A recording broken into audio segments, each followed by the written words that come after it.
This channel does not promote any violent, harmful, or illegal activities. All content provided by this channel is meant for an educational purpose only.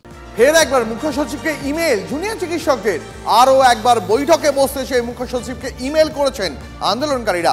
5 দফা দাবি, চতুর্থ এবং পঞ্চম দফা দাবি নিয়ে তারা আলোচনায় বসতে চান।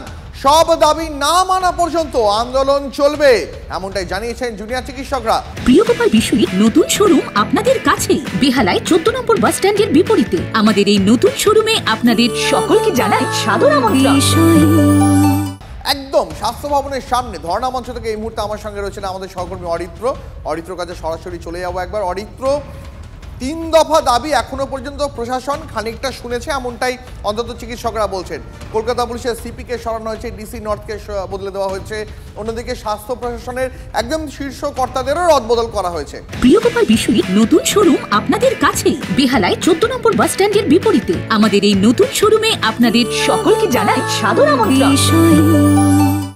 স্বাস্থ্য সচিবকে যে সরাতে তিনি পারবেন না, একথা মুখ্যমন্ত্রী বৈঠক থেকে বেরিয়ে এসে সংবাদ মাধ্যমের মুখোমুখি হয়ে বলেছিলেন। নিশ্চয়ই তোমারও মনে আছে এবং জুনিয়র চিকিৎসকদেরও মনে আছে। তাহলেই চতুর্থ এবং পঞ্চম দফা দাবি নিয়ে আবারও কোথাও একটা অচল অবস্থা তৈরি হলো। এই আন্দোলন উঠবে না এই নিয়ে আবার একটা জট পাকিয়ে গেল না গোটা বিষয়টা।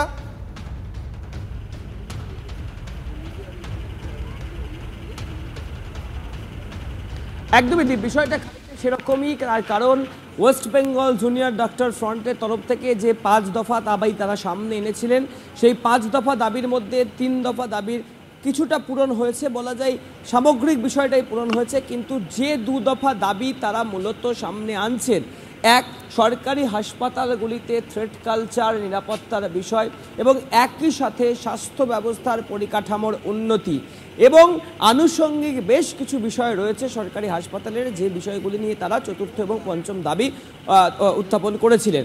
তাদের যেটা বক্তব্য যে এই চতুর্থ এবং পঞ্চম দফা দাবি নিয়ে তারা আরও একবার রাজ্য সরকারের সাথে বৈঠকে বসতে চান। যে কথা গতকাল রাত্রে, বলা যায় মধ্যরাত্রে, তাদের যে 28টি মেডিকেল কলেজ এবং যারা ওয়েস্ট বেঙ্গল জুনিয়র ডক্টর ফ্রন্টের সদস্য তাদের জেনারেল বডি মিটিংয়ের পর তারা ঘোষণা করেছিলেন। তারা জানিয়েছিলেন আজ সকালেই তারা ইমেইল করবেন রাজ্য সরকারকে।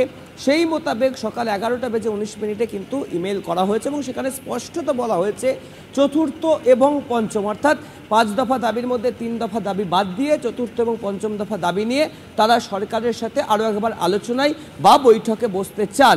এবং সেখানে তারা স্পষ্টত বলেছেন যে সরকারের তরফ থেকে ইতিবাচক রিপ্লাই, অর্থাৎ ইতিবাচক যদি কোনো প্রত্যুত্তর আসে তারা সেই বিষয়টির দিকে নজর রাখবেন।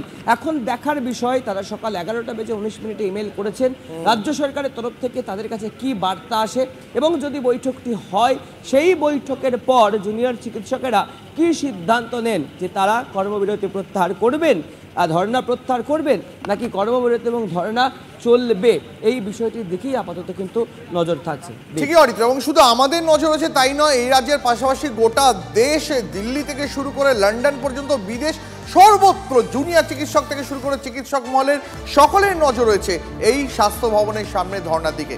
আজ মুখ্য সচিবকে চিঠি পাঠানো নিয়ে কি বলছেন আন্দোলনরত চিকিৎসকরা শোনাবো আপনাদের। পাশাপাশি আন্দোলনরত চিকিৎসকদের কি বললেন রাজ্যের পুরমন্ত্রী ফিরহাদ হাকিম, তাও শোনাবো। আমাদের কিছু ডিসএগ্রিমেন্ট ছিল, সেখানে কিন্তু লেখাও হয়েছে, মানে দুতরফের সই এর প্রেজেন্সে, যে থ্রেট কালচার নিয়ে কথা হয়নি, যে এই ভয়াবহ যে এনভায়রনমেন্ট সেই নিয়ে কথা হয়নি এবং পরবর্তীকালে কথা হওয়ার জন্য ওনারা মানে কথা বলতে চেয়েছেন। অতএব রোগী কল্যাণ সমিতিকে আলাদা করে তুলে ধরার মতো কোনো ব্যাপার নয়, ওভারঅল থ্রেট কালচারকে আমাদেরকে অ্যাড্রেস করতে হবে এবং সেটাতে ওনাদের কিন্তু স্টেপ নিতে হবে। মেন ইস্যু সিকিউরিটি আমাদের ডক্টরদের সিকিউরিটি, শুধু গভর্নমেন্ট, সমস্ত গভর্নমেন্ট হসপিটালসে, গভর্নমেন্ট সেট আপে ডক্টরস এবং অল সমস্ত হেলথ ওয়ার্কার্সদের যে সিকিউরিটি, ওটা একটা খুব এখন ইস্যু হয়ে দাঁড়িয়েছে।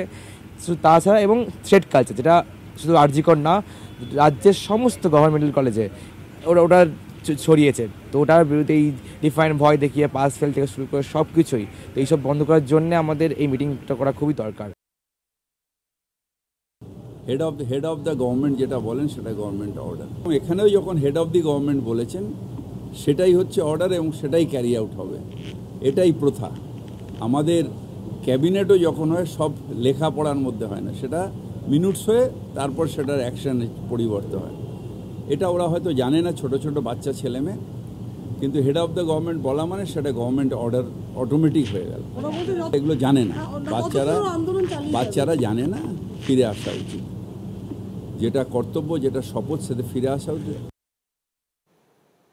আজিকর কাণ্ডে সিবিআই তদন্তের অগ্রগতি নিয়ে ফের প্রশ্ন কুণাল ঘোষের। ধর্ষণ করে খুন নাকি খুন করে ধর্ষণ? প্রশ্ন কুণালের একাধিক ব্যক্তির মারামারিতে মৃত্যু, নজর ঘোরাতে সঞ্জয় প্রবেশ আর কুকর্ম, সব সম্ভাবনাই খতিয়ে দেখছে সিবিআই, দাবি কুণাল ঘোষের। সেক্ষেত্রে তদন্তের সবটা আসুক, ন্যায় বিচার হোক, জল্পনা নয়, নির্দিষ্ট সমাধান জানাক সিবিআই, দাবি কুণালের।